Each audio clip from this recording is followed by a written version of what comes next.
الرجیم بسم اللہ الرحمن الرحیم قال اللہ تبارک و تعالی القرآن المجید والفرقان الحمید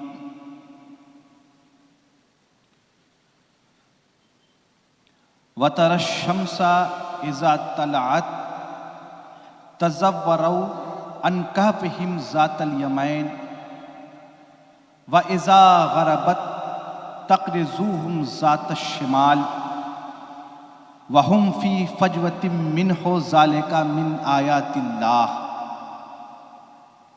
مَن يَهْدِهِ اللَّهُ فَهُوَ الْمُهْتَدِ وَمَن يُضْلِلْ فَلَن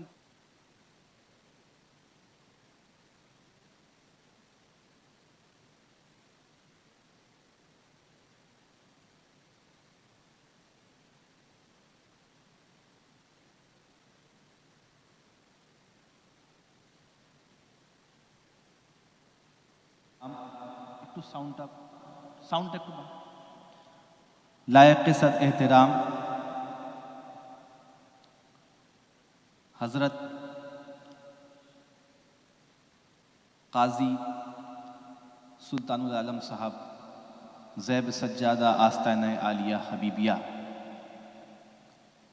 و دیگر شہزادگان رحمانی و عزیزان ذوی الاحترام،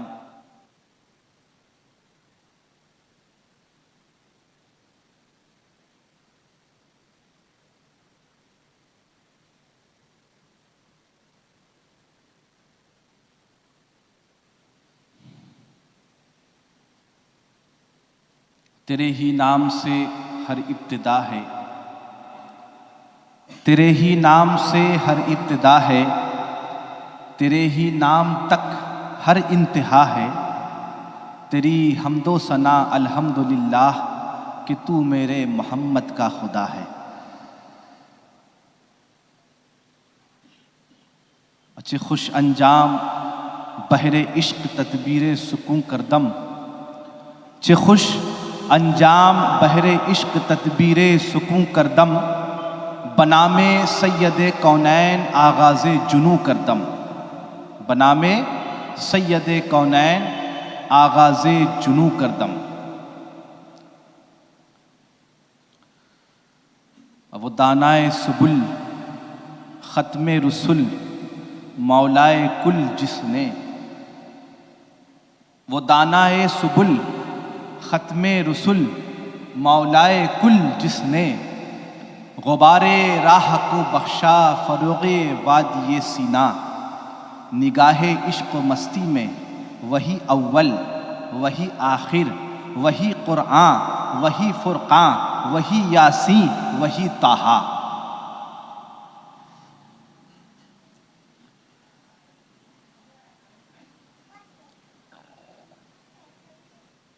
یہ ہماری اور آپ کی خوش نصیبی ہے، اور ہمیں اپنی خوش نصیبی پر ناز کرنا چاہیے۔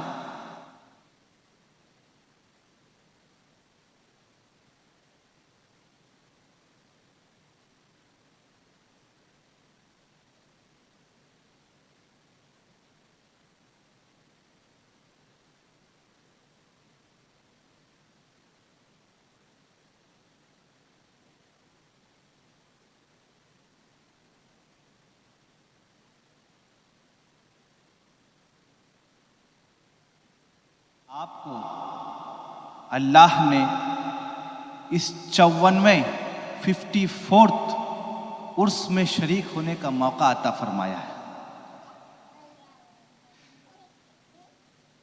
یہ اس رب قدیر کی عنایت ہے، اس کا کرم ہے، اس کی عطا ہے۔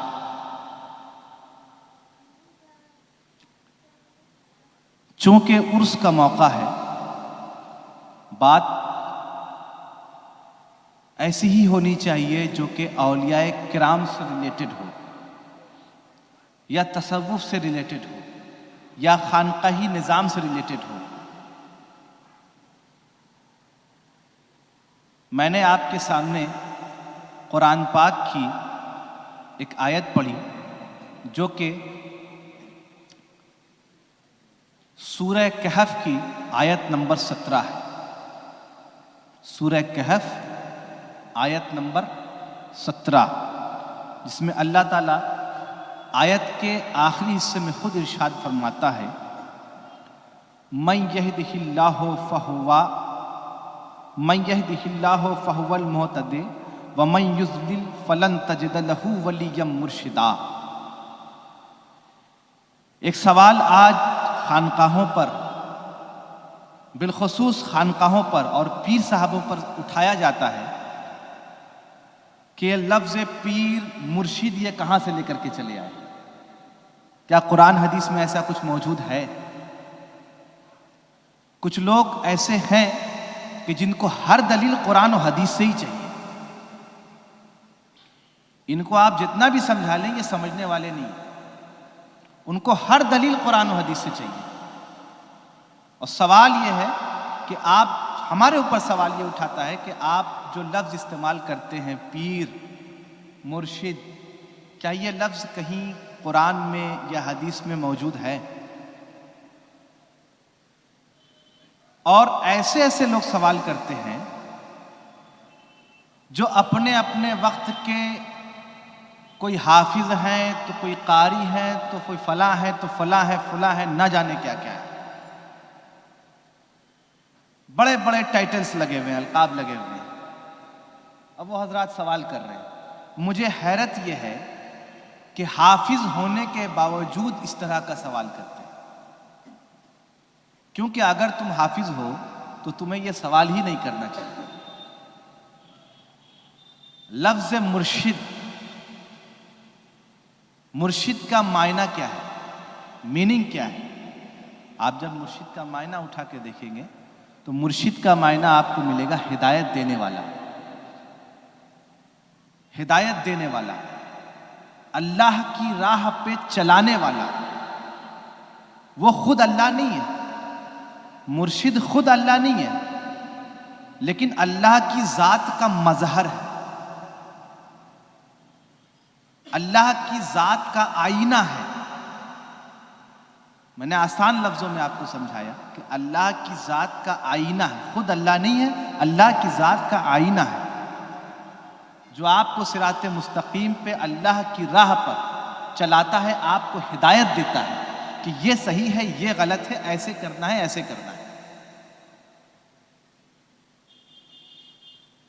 آپ مثال یوں لیں کہ جیسے ایک ٹیچر ہوتا ہے اسکول میں، جیسے اسکول میں ایک ٹیچر ہوتا ہے. اس ٹیچر کا کام کیا ہے کہ آپ کو سکھانا ہے، پڑھانا ہے کہ اس میں یہ صحیح ہے، یہ غلط ہے. تو وہ اسکول کا ٹیچر ہے، دنیاوی تعلیم دیتا ہے. وہ اسکول کا ٹیچر ہے، دنیاوی تعلیم دیتا ہے. یہ اولیاء کرام اللہ کے اسکول کے ٹیچر ہیں.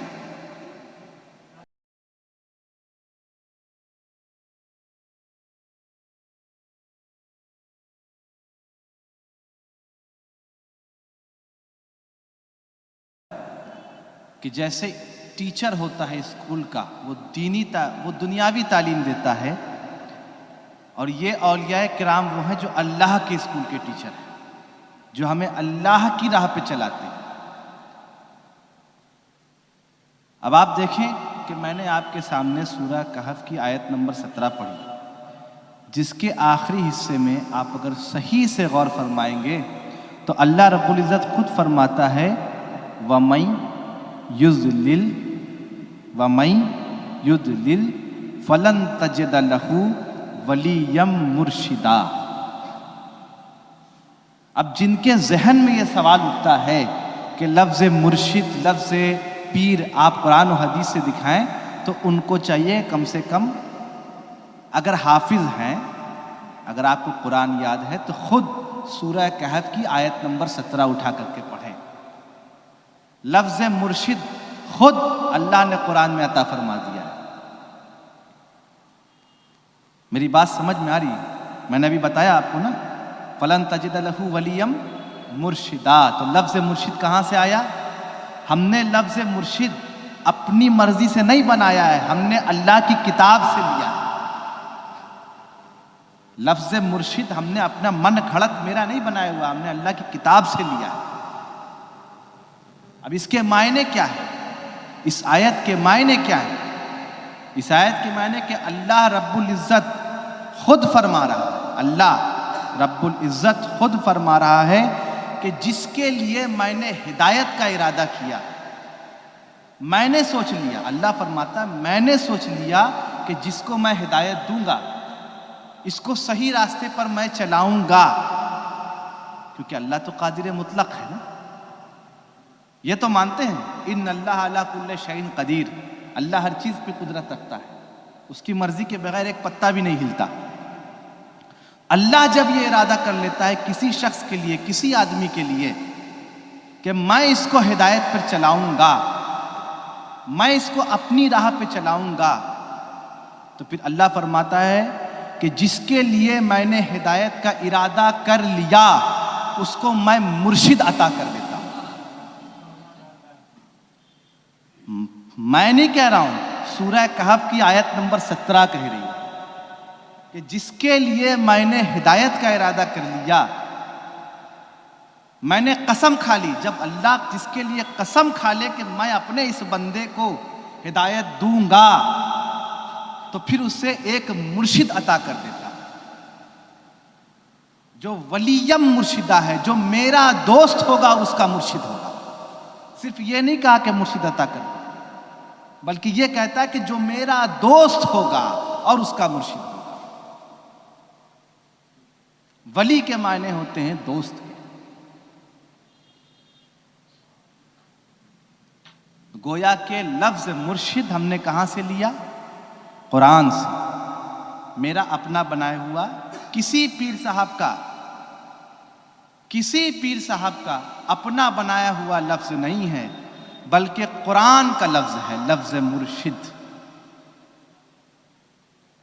اب آپ غور کریں، خود اللہ تعالی ہدایت کیا فرماتا ہے؟ اب پہلے کہا کہ جس کے لیے میں ہدایت کا ارادہ رکھتا ہوں، میں ٹھان لیتا ہوں کہ میں اسے ہدایت دوں گا، تو اسے کیا عطا کرتا ہوں؟ مرشد۔ اسے ایک مرشد عطا کر دیتا ہوں۔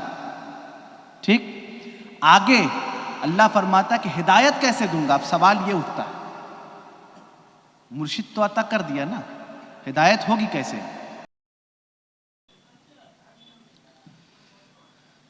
جس کے لیے میں نے ارادہ کر لیا ہدایت کا، مرشد عطا کر دیا، لیکن ہدایت ہوگی کیسے؟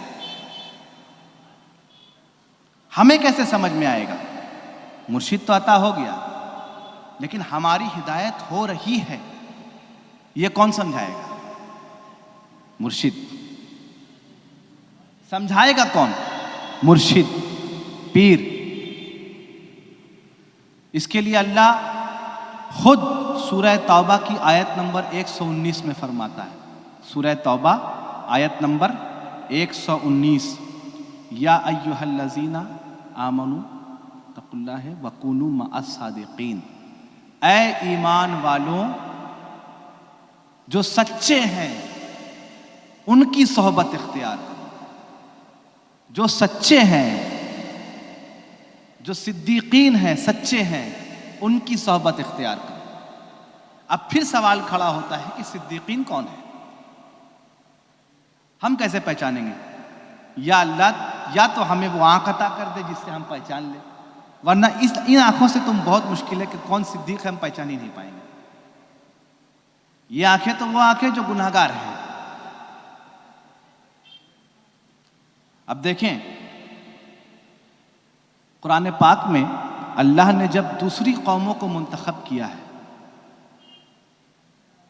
قوم سمجھتے ہیں آپ؟ نہیں سمجھتے؟ سمجھتے ہیں؟ بھائی عقائد و عالم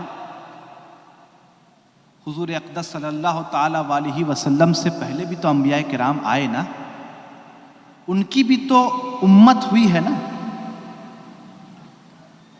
4 مذہب ہے نا جو کتابوں پر مشتمل ہے۔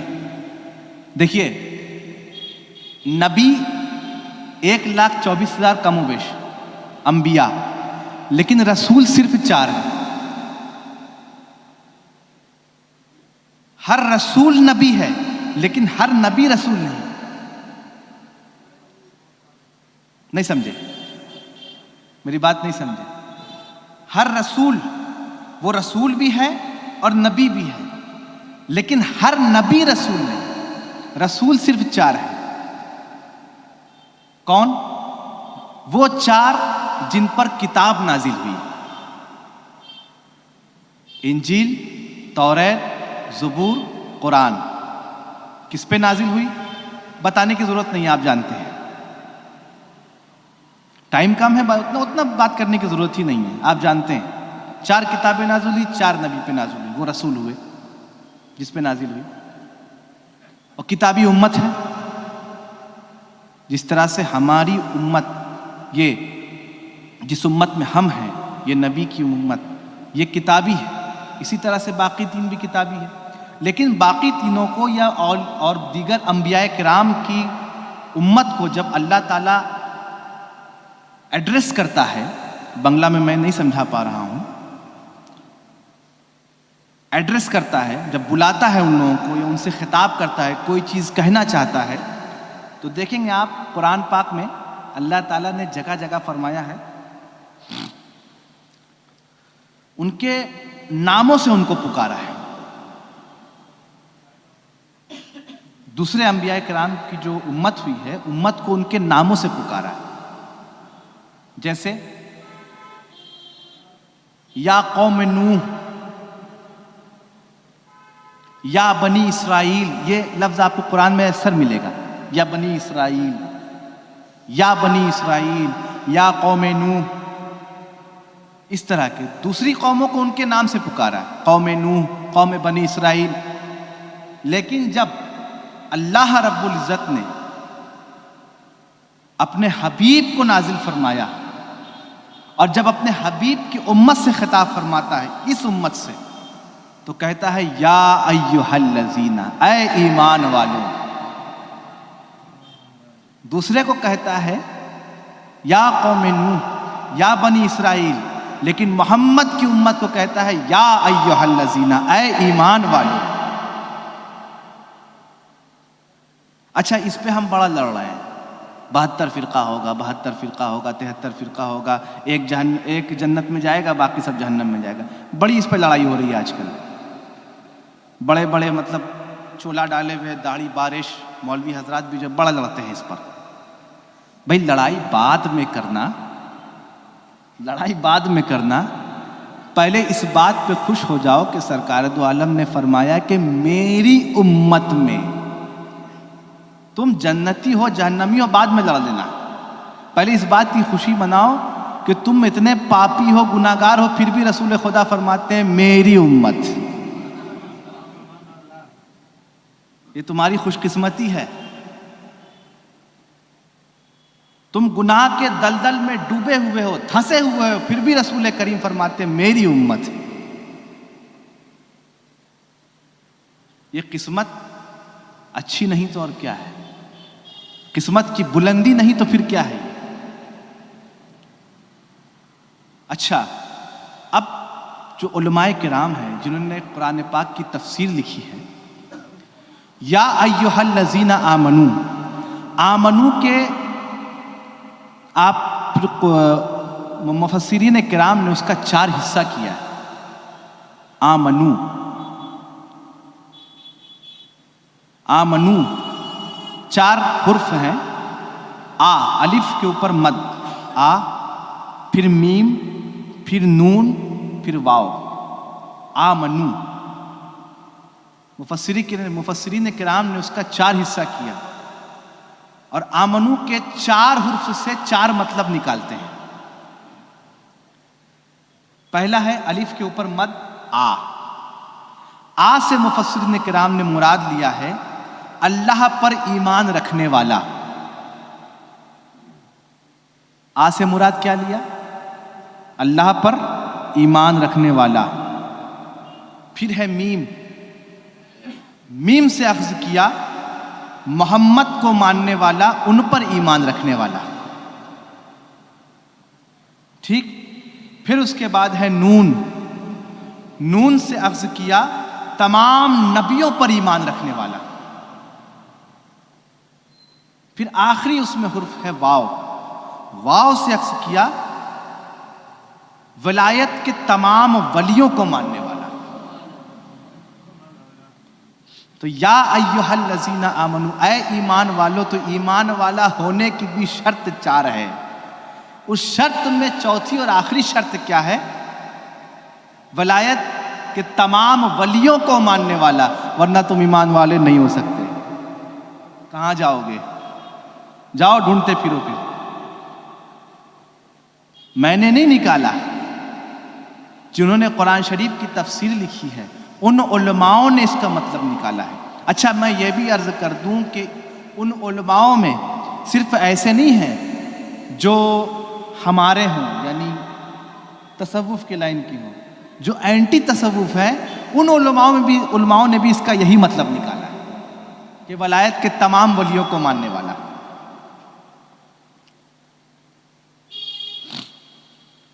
اب آپ دیکھیں تفسیر ابن کثیر میں حضرت علامہ ابن کثیر فرماتے ہیں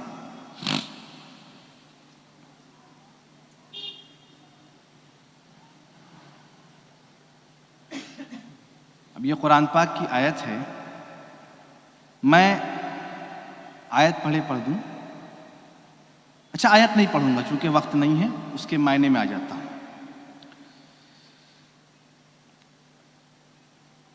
سورہ کہف کی آیت نمبر 28 ہے۔ پہلے میں نے کیا فرمایا؟ سورہ کہف کی آیت نمبر 17، جس میں اللہ تعالیٰ خود ولیم مرشدہ کہتا ہے کہ مرشد عطا کرتا ہے، ٹھیک؟ اب اپنے حبیب آقائے دو عالم صلی اللہ تعالی وآلہ وسلم کو کیا ہدایت فرماتا ہے؟ ان ولیوں کے لیے، ہمیں نہیں، اپنے حبیب کو ہدایت فرماتا ہے اللہ ان ولیوں کے لیے۔ آپ دیکھیں کہ اولیاء کرام کی شان کیا ہے۔ میں نے تو بہت واعظ کیا ہے، لیکن آج ذرا قرآن سے کر رہا ہوں، حدیثوں سے بہت واعظ کیا، آج قرآن سے کر رہا ہوں۔ ان اولیاء کرام کی شان کیا ہے؟ ہم مرید ہیں، ہم تو اپنے پیر کی شان بیان کریں گے نا، لیکن اللہ اپنے حبیب کو ہدایت فرمائے اولیاء کرام کے لیے، یہ بڑی امپورٹنٹ بات ہے۔ ہدایت کس کو کر رہا ہے؟ رسول اللہ کو ہدایت کر رہا ہے اللہ۔ کر کس کے لیے رہا ہے؟ اپنے ولیوں کے لیے۔ یہ سورہ کہف کی آیت نمبر 28 ہے، اور اس میں اللہ رب العزت نے آقائے دو عالم کو ہدایت فرمائی کہ اپنی توجہ، اپنا کرم، اپنی نگاہ ان ولیوں پر رکھو۔ اپنی توجہ، اپنی نگاہ، اپنا کرم ان ولیوں پر رکھو۔ اس کے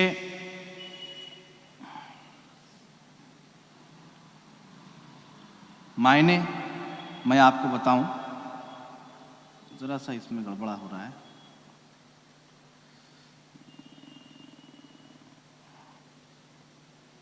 بہرحال چھوڑیے، ہٹائیے۔ اب ہونا تو یہ چاہیے تھا کہ اللہ اپنے حبیب کو حکم دیتا۔ ہونا کیا چاہیے تھا؟ اللہ اپنے حبیب کو حکم دیتا کہ ان سب کو منع کرو۔ بھائی جو اینٹی تصوف ہیں وہ یہی تو پھیلاتے ہیں نا، یہی سوال کرتے ہیں۔ ہونا یہ چاہیے تھا کہ اللہ اپنے حبیب کو حکم دیتا کہ ان سب کو یہ سب کرنے سے منع کرو، مطلب اولیاء کرام یہ جو ولی پھرتے ہیں ان کو منع کرو، یہ سب نہ کریں، زندگی پر توجہ دیں، اپنی لائف پر توجہ دیں، شادیاں کریں، بچے ہوں ان کے، اور مطلب جو زندگی کے جو مراحل ہیں اس کام کو کرتے چلے جائیں۔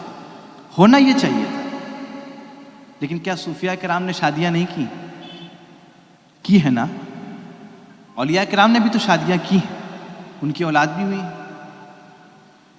کیونکہ بظاہر تو اولیاء بھی بشر ہیں، بظاہر اگر ولی ہے تو ولی بھی انسان ہے، بشر ہے، اس کے بھی آنکھ ہے، کان ہے، ناک ہے، منہ ہے، سب کچھ ہے، ٹھیک؟ ہونا یہ چاہیے تھا. مولوی مائنڈ یہ کہتا ہے کہ یہ ہونا چاہیے تھا کہ اپنے حبیب کو منع کر دیتا کہ ان پہ توجہ مت کرو، ان کو منع کر دو، یہ اپنی زندگی گزاریں، شادیاں کریں، زندگی کے کام کریں. یہ سب کرنے کی کیا ضرورت ہے؟ اللہ اللہ کرنے کی کیا ضرورت ہے؟ پیری مریدی کرنے کی کیا ضرورت ہے؟ منع کرو. کیا ضرورت ہے سورہ کہف میں جو ہے اصحاب کہف کا جو کیا ضرورت ہے اصحاب کہف کو جا کر کے غار میں بیٹھنے کی؟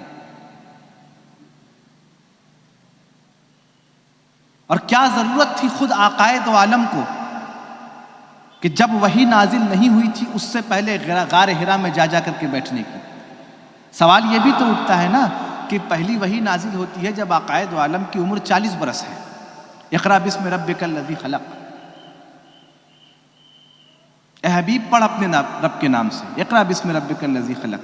لیکن سوال کیا ہے کہ وحی نازل کتنی عمر میں ہو رہی ہے؟ جب آقائے دو عالم کی ایج کتنی ہے، عمر کتنی ہے؟ 40 برس، ٹھیک؟ اس سے پہلے یہ پہلی وحی نازل ہوئی ہے قرآن کی پہلی آیت. اس سے ابھی تو قرآن نازل نہیں ہوا. اس سے پہلے غار حرا میں جا کر کے آقائے دو عالم جو بیٹھے رہتے تھے اور عبادت کرتے تھے وہ کون سی عبادت تھی؟ Point to be noted. ابھی تو قرآن کی ایک آیت بھی نہیں آئی تو پھر کون سی عبادت ہو رہی ہے غار حرا میں بیٹھ کر کے؟ یہ جو ایکسٹرا عبادت ہے نا یہی تصوف کے دائرے میں آتی ہے. فرائض کے بعد جو ایکسٹرا عبادت ہے یہ تصوف کے دائرے میں آتی ہے. اب جو میں عرض کر رہا تھا میں نے صرف بیک گراؤنڈ بتایا تاکہ بات آگے کی بات سمجھ میں آ جائے. ہونا کیا چاہیے تھا؟ اپنے کام میں مشغول رہو، ضرورت نہیں ہے ان سب چیزوں کی. لیکن اللہ رب العزت نے اس آیت میں کیا فرمایا دیکھیں. وہ اپنے حبیب آقائے دو عالم کو حکم دیتا ہے کہ آپ اے محبوب، اے میرے محبوب محمد، آپ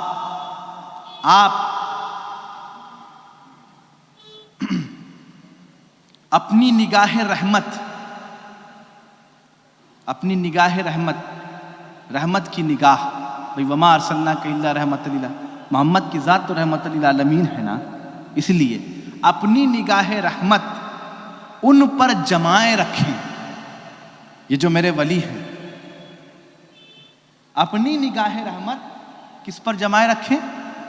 میرے اولیاء پر، میرے ولی پر. یہ جو میرے ولی ہے، اولیاء کرام ہیں، اپنی نگاہ رحمت ان پر جمائے رکھیں ہمیشہ. صرف یہاں نہیں رکتا ہے، اللہ رب العزت پر فرماتا ہے کہ ہمیشہ.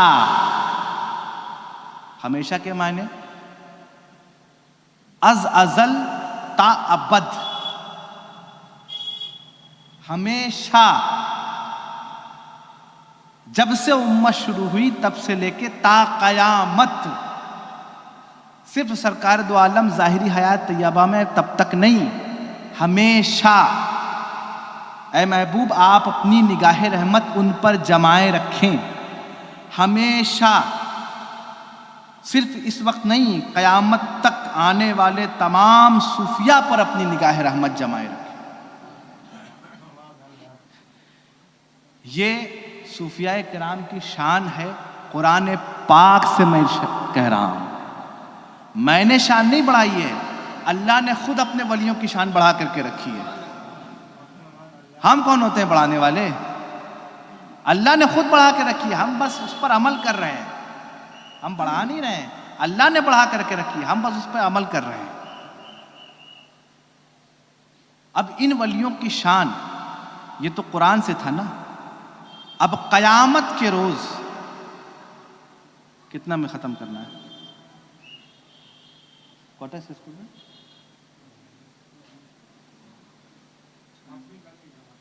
জামাতে পারি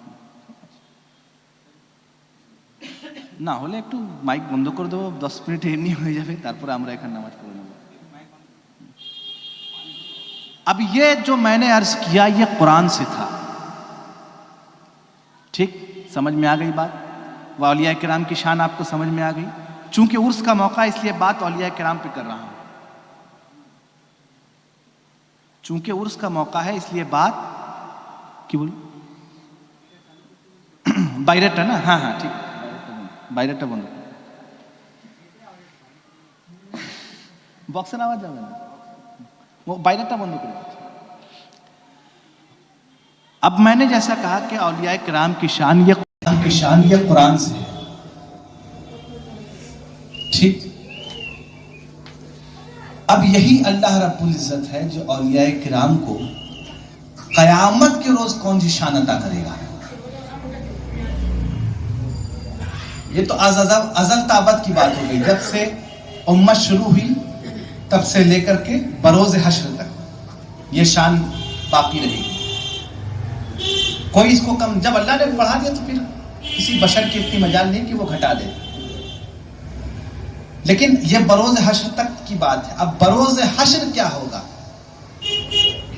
بھائی ہم اپنے اولیاء کرام کو ہمارا تو یہ عقیدہ ہے نا کہ ہمارے شیخ ہماری شفاعت کے لیے کھڑے رہیں گے عقیدہ ہے کہ نہیں ہے عقیدہ ہے بے شک ہے عقیدہ ہے نا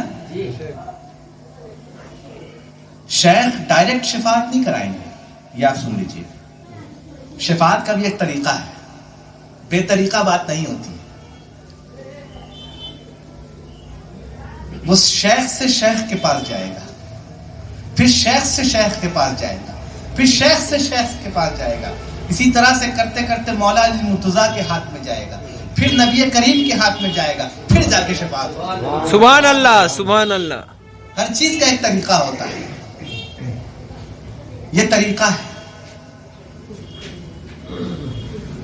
شیخ سے شیخ کے ہاتھ میں جائے گا پھر اپر گریڈ پھر اوپر والے آفس میں جائے گا پھر اوپر والے آفیسر کے پاس جائے گا پھر اوپر والے آفیسر کے پاس جائے گا پھر بولا ہیڈ آف دا ڈپارٹمنٹ کو دے دو پھر ہیڈ آف دا ڈپارٹمنٹ جج کے پاس رکھے گا پھر جج اس کی شفاعت کرے گا یہ ہے طریقہ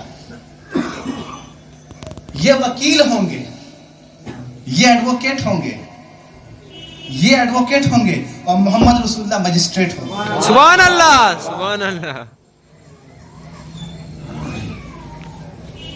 یہ سفارش جائے گی ہماری طرف سے طریقہ ہوتا ہے چیز کا اب آپ دیکھیں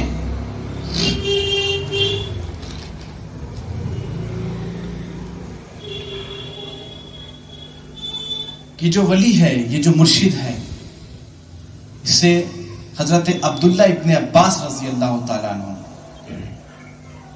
وہ روایت کرتے ہیں کہ حضور نبی کریم صلی اللہ تعالیٰ علیہ وسلم سے پوچھا گیا مرشد کے بارے میں کہ یہ کون ہے میں نے کہہ دیا نا ولیم مرشدہ قرآن سے لفظ ہے اب سوال اٹھتا ہے کون بتائے گا کون یا تو اللہ بتائے گا یا اللہ کے رسول بتائے گا سوال جب قرآن سے ہو تو جواب بھی قرآن سے ہونا چاہیے اور جب جواب قرآن میں نہ ملے تو پھر حدیث میں تلاش کرو کہ رسول نے کیا فرمایا کیونکہ اللہ فرماتا ہے اطیع اللہ و اطیع الرسول اطاعت کرو میری اور میرے رسول کی جو رسول کہہ دے وہی قرآن ہے بھائی ہم نے تو جبرائیل کو نہیں دیکھا نا رسول نے کہا جبرائیل آئے وہی لے کر کے تو ہاں ٹھیک ہے آئے رسول نے کہا پہلی وحی نازل ہوئی اقرا بسم ربک الذی خلق ہاں ٹھیک ہے نازل ہوئی رسول نے کہا میں آخری رسول ہوں ہاں ٹھیک ہے آپ ہیں بلکہ صحابہ کرام کا عقیدہ تو اس حد تک تھا کہ اگر رسول اپنی ذات کے بارے میں وہ بات بھی کہہ دیتے جو راز کی بات ہے تو بھی سب کے سامنے اس کی گواہی دیتے ہاں بالکل آپ ہیں آپ وہی ہیں جو ہم سمجھ رہے ہیں میں آگے نہیں کہتا کیونکہ مائک کی بات ہے ساری باتیں مائک پہ نہیں ہوتی راز کی بات راز میں ہی ہوتی ہے باطنی بات باطنی محفل میں ہوتی ظاہری بات ظاہری محفل میں ہوتی ہے اور جن کا ہاضمہ ذرا کمزور اور ڈائجسٹو سسٹم کمزور ان کے سامنے باطنی بات نہیں کی جاتی وہ الٹی کر دیں گے بومی کر دے বাইরে গিয়ে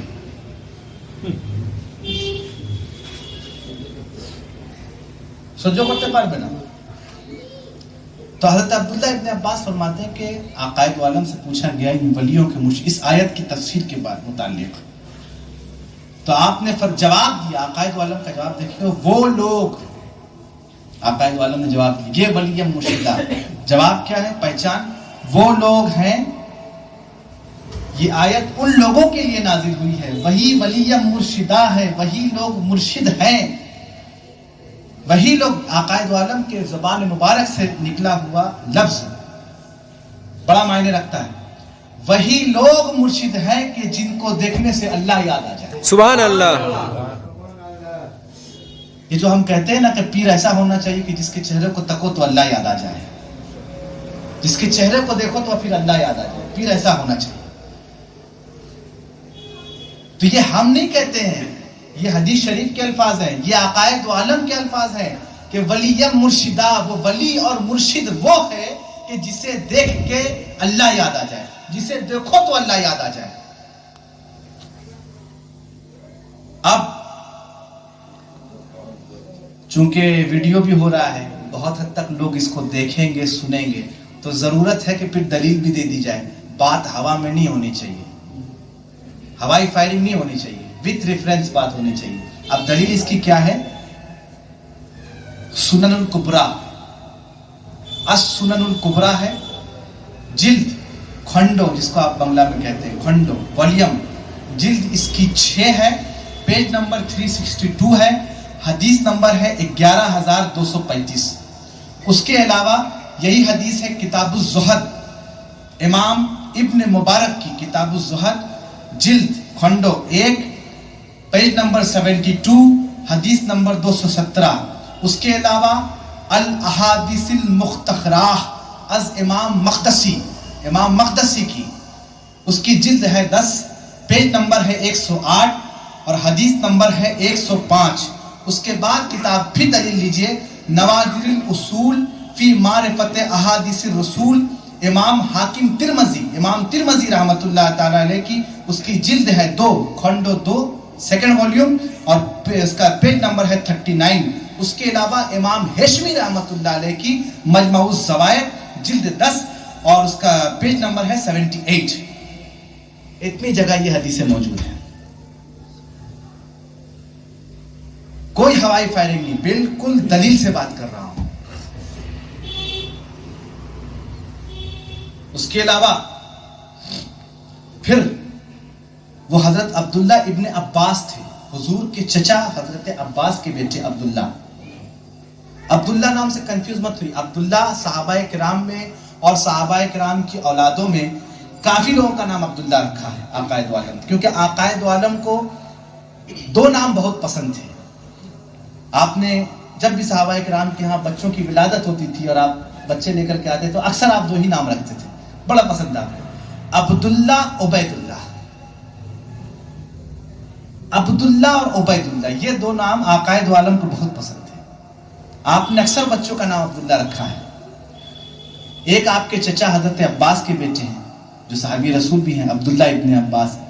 ایک عبداللہ ابن مسعود رضی اللہ تعالیٰ عنہ ہیں. پھر عبداللہ ابن عمر، حضرت عمر فاروق کے بیٹے عبداللہ. کئی عبداللہ ہیں. اب دیکھیں حضرت وہ تھے عبداللہ ابن عباس. اب روایت ہے حضرت عبداللہ ابن مسعود کی، وہ بھی عبداللہ ہیں لیکن ابن عباس ہیں، یہ بھی عبداللہ ہیں، ابن مسعود ہیں. حضرت عبداللہ ابن مسعود، عبداللہ مسعود کے بیٹے. عبداللہ ابن مسعود سے روایت ہے کہ حضور نبی کریم صلی اللہ علیہ وسلم نے ارشاد فرمایا، یقیناً عقائد عالم نے ارشاد فرمایا یقیناً بے شک کچھ لوگ میری امت کے، بعض لوگ میری امت کے، کچھ لوگ اللہ تعالیٰ کے ذکر کی کنجیاں ہوتے ہیں، چابی ہوتے ہیں. کچھ لوگ اللہ تعالیٰ کا ذکر کی، اس کی عبادت کی چابی ہوتے ہیں.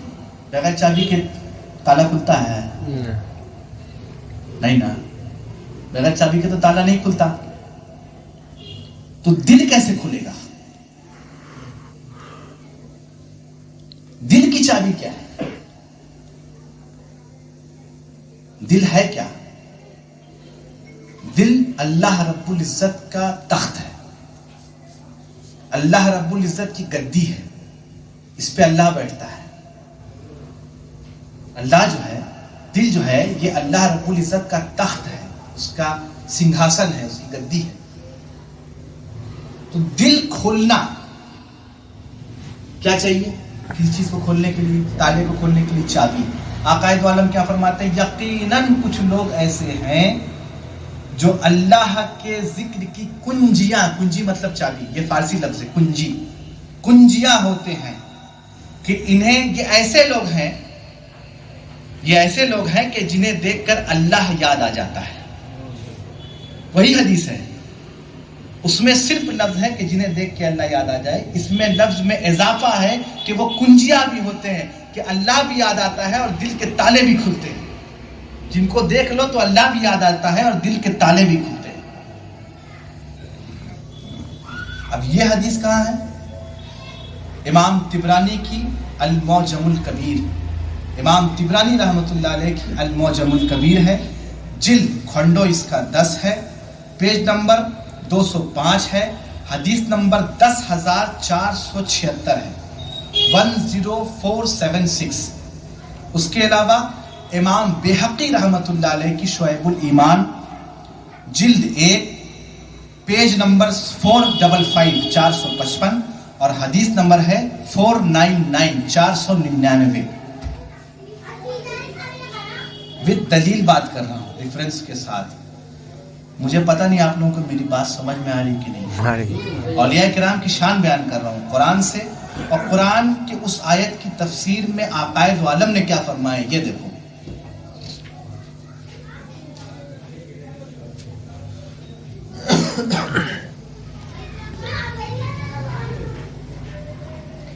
اب ایک اور حدیث سناتا ہوں, بڑی امپورٹنٹ حدیث ہے, غور سے سنیے گا. ابھی تک تو اللہ یاد آ جائے, چہرے کو تکنے کی بات تھی. اب حدیث چونکہ بہت, اس میں اور بھی لفظ ہیں, میں باقی لفظ نہیں کہہ رہا ہوں, آخری کے الفاظ کہہ رہا ہوں. اور اس کے راوی ہیں حضرت عمرو بن حازم رضی اللہ تعالیٰ عنہ. عمرو بن حازم وہ روایت کرتے ہیں کہ آقا دو عالم نے خود ارشاد فرمایا, آقا دو عالم صلی اللہ تعالیٰ علیہ وسلم نے خود ارشاد فرمایا کہ میرے احباب یعنی محب, یہ لفظ محب سے لیا گیا ہے, مجھ سے محبت کرنے والے, مجھ سے محبت, میرے احباب, میرے پیارے لوگ, مجھ سے محبت کرنے والے لوگ, میرے احباب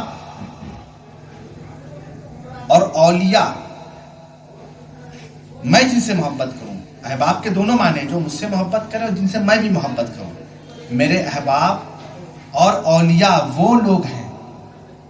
ابھی تک چہرے کو دیکھنے کی بات تھی, اب آقا دو عالم کیا فرماتے ہیں؟ میرے احباب اور اولیاء وہ لوگ ہیں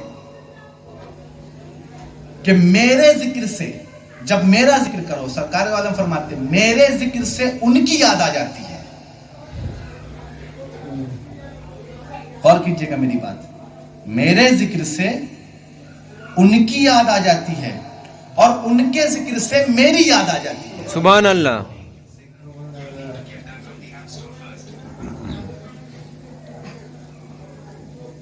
میرے ذکر سے ان کی یاد آ جاتی ہے اور ان کے ذکر سے میری یاد آ جاتی ہے. تو اولیاء کرام کی شان آپ کو سمجھ میں آ رہی ہے. جیسا کہ میں نے پہلے ہی آپ سے کہا کہ ولی خود خدا نہیں ہوتا, لیکن خدا کی ذات کا مظہر ہوتا ہے, اور اس مظہر کا ایک اظہر ہوتا ہے. نہیں سمجھے؟ خدا کی ذات کا مظہر ہوتا ہے, آئینہ ہوتا ہے, اور اس مظہر کا ایک اظہر ہوتا ہے. تو گویا کہ اللہ کی ذات کا مظہر حضرت مولانا شاہ مصباح الدین احمد ہیں, اور اس مظہر ذات کا اظہر آپ کے سامنے بیٹھا تقریر کر رہا ہے. سبحان اللہ. ذات کا مظہر پھر مظہر کا اظہر ہوتا ہے.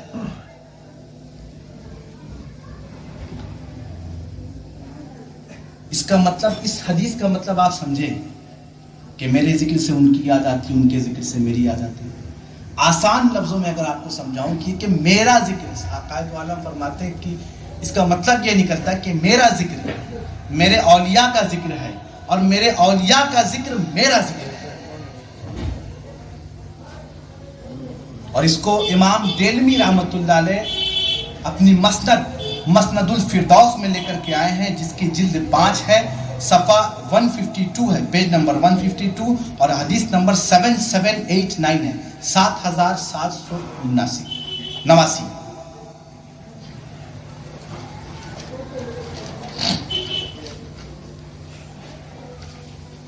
اب دیکھیں کہ ہدایت کیسی ہوتی ہے، چونکہ وقت ہے نہیں، آخری بات کہہ کے اپنی بات کو کمپلیٹ کروں گا۔ ہدایت کیسے ہوتی ہے؟ آپ نے ظاہر سی بات ہے ایک ہستی کا نام سن رکھا ہوگا، سید الطائفہ حضرت جنید بغدادی رحمۃ اللہ۔ اچھا، سید الطائفہ حضرت جنید بغدادی رحمۃ اللہ علیہ، آپ حضور سیدنا غوث الاعظم دستگیر رضی اللہ تعالیٰ عنہ کے مرشد کے مرشد کے مرشد کے مرشد کے مرشد ہیں۔ مطلب کتنی اوپر کے بزرگ ہیں، آپ اس سے اندازہ لگا لیجئے کتنے ہائی لیول کے بزرگ ہیں حضرت جنید بغدادی رحمۃ اللہ تعالیٰ علیہ۔ اور آپ سید نہیں ہیں، نسبی پلٹ آپ کا جو ہے نسبی طور پر خاندانی اعتبار سے آپ انصاری ہیں۔ ایک مرتبہ کا واقعہ ہے، دیکھیے ہدایت کیسے ہوتی ہے، بس آخری بات اس کے بعد ختم کروں گا بات کو، کہ حضرت جنید بغدادی کو لوگ بغداد میں جنید پہلوان کے نام سے جانتے تھے۔ کوئی نہیں جانتا جنید بغدادی، بولے یہ کون ہے بھائی؟ یہ جنید پہلوان ہے۔ جنید پہلوان مطلب وہ پہلوانی کرتے تھے، کشتی لڑتے تھے، کمپٹیشن لڑتے تھے کشتی کا، ان کو پہلوانی کا بہت شوق تھا اور باقاعدہ پہلوانی کرتے تھے، مطلب کمپٹیشن جیت گئے تو پرائز ملے گا، جس طرح سے آج بھی ہوتا ہے کرکٹ وغیرہ جیت جائیے تو پرائز ملتا ہے نا۔ تو وہ پلے ہوتا تھا، کھیل ہوتا تھا، کمپٹیشن، کشتی ہو رہی ہے، جیت گئے، پرائز ملا، تو پرائز کی صورت بہت، اس زمانے کا پرائز آج کی طرح تو نہیں ہوتا تھا، وہ کپ وغیرہ تو نہیں ہوتا تھا، پرائز میں مطلب پیسے ملتے تھے۔ پرائز میں کیا ہے بھیا؟ 100 بھیڑیں ہیں، بھیڑ 100 بھیڑیں ملیں گی پرائز میں، 100 بکریاں ملیں گی پرائز میں، یہی ہوتا تھا پرائز اس زمانے میں۔ ایک دن کشتی کا کمپٹیشن چل رہا تھا، حضرت جنید بغدادی لڑ رہے تھے اور انہوں نے سامنے والے پہلوان کو چت کر دیا، مطلب ہار گیا سامنے والا پہلوان۔ تو اس زمانے کا ایک رول یہ تھا کہ جس دن کمپٹیشن ہو رہا ہے، جب اس دن کمپٹیشن کمپلیٹ ہو جاتا تھا اور جیتنے والا جیت جاتا تھا، تو اسی دن پھر نیکسٹ کمپٹیشن کا اعلان ہو جاتا کہ فلاں ڈیٹ کو پھر دوسرا کمپٹیشن ہوگا، اور ہے کوئی جو اس جیتنے والے کو مطلب للکارے، للکار سمجھتے ہیں، بنگلہ میں نہیں سمجھتے، مطلب چیلنج کر رہا ہے۔ تو پھر مجمع میں سے کوئی آدمی کھڑا ہوتا، ہم چیلنج کرتے اس کو، ٹھیک ہے تمہارے ساتھ فلاں دن لڑائی ہوگی، کشتی ہوگی۔ تو اس دن، جس دن کی بات کر رہا ہوں، ایک موقع ایسا آیا کہ وہ سامنے والا ہار گئے، جنید بغدادی جیت گئے، جنید پہلوان جیت گئے، ابھی جنید بغدادی نہیں ہوئے تھے، وہ جنید پہلوان تھے۔ ہدایت دیکھیے کیسے ہوتی ہے، تو کیا ہے کوئی جو جنید پہلوان کو ٹکر دے؟ اعلان کرنے والے نے اعلان کیا، ایک بوڑھے بابا آگے بڑھے، بہت ضعیف، مطلب ہم اپنے مطلب کافی ضعیف، پتلے دبلے، ضعیفی کا حالت، ہاتھ ایسے کانپ رہا ہے، حالت یہ کہ ہاتھ کانپ رہا ہے کہ میں چیلنج کرتا ہوں اس جنید پہلوان، کہنے بابا آپ کا دماغ ٹھیک ہے؟ وہ جنید پہلوان ہے، کوئی ایسا ویسا آدمی نہیں ہے، آپ اس کو چیلنج کر رہے ہیں، آپ کی یہ عمر ہے چیلنج کرنے کی؟ کہ نہیں میں چیلنج کرتا ہوں، میں لڑوں گا۔ اب وہ بابا جی جو تھے وہ بھی ضد پہ آ گئے، ٹھیک ہے بھائی فلاں دن لڑائی ہوگی۔ ایسے جنید پہلوان بھی آگے بڑھے کہ بابا کیا کر رہے ہیں آپ مجھ سے لڑنے کیوں آ رہے ہیں؟ بولے نہیں میں لڑوں گا تم سے. ٹھیک ہے بھائی, ڈیٹ طے ہو گیا, لڑائی کا دن. اب جس دن کشتی ہوگی سارے لوگ بھائی مجمع اور لگ گیا کہ بھائی ایک بوڑھے نے چیلنج کیا جنید پہلوان کو, یہ تو نئی بات ہو گئی نا, لوگوں کی بھیڑ لگی ہے. بوڑھا آدمی جنید پہلوان کو چیلنج کر رہا ہے, بڑی بھیڑ لگی ہے بھائی.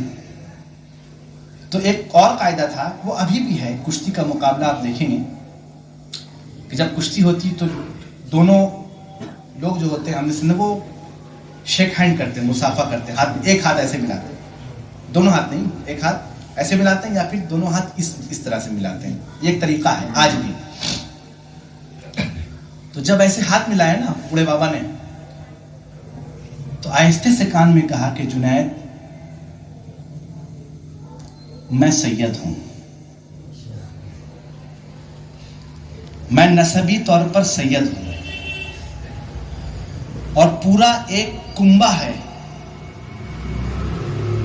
پورا ایک قبیلہ ہے, یہاں سے فلاں جگہ پر, آستے آستے کام میں بول رہے ہیں, فلاں جگہ کا نام بتائیں, فلاں جگہ پر ایک قبیلہ ہے, اس قبیلے کے سارے لوگ سید ہیں. بچے اور بچیاں جو چھوٹی چھوٹی بچیاں ہیں وہ بھی سید زادیاں ہیں. اور اس قبیلے کا حال یہ ہے کہ کھانے کو روٹی نہیں ہے, پینے کو پانی نہیں. اب چونکہ ایک بوڑھا چیلنج کر رہا ہے تو انعام کی رقم بھی بہت رکھی گئی تھی کہ اگر بوڑھا ہرا دے تو بھائی بہت بڑا انعام کی جو رقم تھی, اماؤنٹ بہت زیادہ تھا. تو بوڑھے بابا کہنے لگے میں سید ہوں, تمام بچے اور بچیاں وہ بھی سید زادیاں ہیں, رسول کی آل اولاد ہیں. اگر یہ کشتی, یہ پہلوانی تم مجھ سے ہار جاؤ جان بوجھ کر کے, تو مجھے یہ رقم ملے گی, یہ پیسہ مجھے ملے گا, اور میں اس کو لیا کر کے قبیلے پہ خرچ کروں گا تاکہ ان کو دانا پانی مل سکے. کیونکہ میں اپنے قبیلے کا میں سردار ہوں, ذمہ داری میرے اوپر ہے. جنید پہلوان جان بوجھ کر ہار گئے. جب سنا کہ عقائد عالم کے خاندان ہیں, آپ کی اولاد ہیں, جان بوجھ کر کے ہار گئے. بوڑھے بابا, ارے بابا جیت گئے, بوڑھے بابا جیت گئے, جنید پہلوان کو چت کر دیا, جنید پہلوان کو ٹھیل دیا, چت کر دیا. بوڑھے بابا کی اتنی طاقت. پھر اعلان ہوا کہ بوڑھے بابا سے کون ہے. بوڑھے بابا نے کہا مجھے اور کسی سے نہیں, مجھے جس سے لڑنا تھا میں لڑ دیا, میں نے, مجھے اور کسی سے نہیں لڑنا, آپ کسی دوسرے کو تلاش کرو جاؤ. وہ رقم مل گئی, وہ بوڑھے بابا چلے گئے. سید زادے تھے وہ. بہرحال جنید پہلوان ہار گیا, جنید پہلوان ہار گئے, جنید پہلوان ہار گئے. بڑا شور تھا اس کا. رات کے وقت جب حضرت جنید پہلوان سوئے, اب دیکھیے ہدایت کیسے ہوتی ہے. میں ایک چیز کہنا بھول گیا, سوری. جب کان میں بول رہے تھے تو انہوں نے ایک وعدہ کیا تھا, وہ جو بابا تھے, بوڑھے بابا, کہ دیکھو میں ایک سید ہوں, جو میں نے کہا قبیلے کے سارے لوگ, تو سید ہونے کے ناطے, ایک سید ہونے کے ناطے میں تم سے وعدہ کرتا ہوں کہ اگر تم جان بوجھ کر کے ہار جاؤ تو بروز حشر کے روز میں اپنے نانا ابا حضور سے کہہ کے تمہاری شفاعت کروں. سبحان اللہ. میں اپنے نانا ابا حضور رسول خدا سے کہہ کے تمہاری شفاعت کروں, میرا وعدہ ہے.